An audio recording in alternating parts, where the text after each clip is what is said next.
नमस्कार, आपण पाहत आहात जामखेड टाइम्स। पाहूयात एक महत्त्वाची बातमी। सीना नदीच्या महापुराचा विध्वंस आला समोर।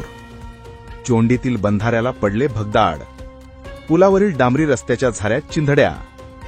सोमवारी सीना नदी व तिच्या उपनद्यांच्या पाणलोट क्षेत्रात अतिवृष्टी झाली। यामुळे रात्रीच्या सुमारास नदीला अचानक महापूर आला। जामखेड तालुक्यातील चोंडी येथील पुलावरून सुमारे 7 ते 8 फूट पाणी वाहत होते। या भीषण महापुरामुळे नदीकाठावरील पिकांचे मोठे नुकसान झाले। पूर इतका प्रचंड होता की देवकरवाडीतील बंधाऱ्याच्या एका बाजूला मोठे भगदाड पडले। नदीचा प्रवाह बदलला आणि शेतीसह ऊस पिकांचे प्रचंड नुकसान झाले। मंगळवारी सकाळी 10 वाजल्यानंतर पाणी ओसरण्यास सुरुवात झाली। सोमवारची रात्र महापुराच्या सावटाखाली काढलेल्या चोंडीकरांनी मंगळवारी सुटकेचा निश्वास टाकला। मंगळवारी दुपारी 1:30च्या सुमारास चोंडीच्या पुलावरून अजूनही अर्धा ते 1 फूट पाणी वाहत होते।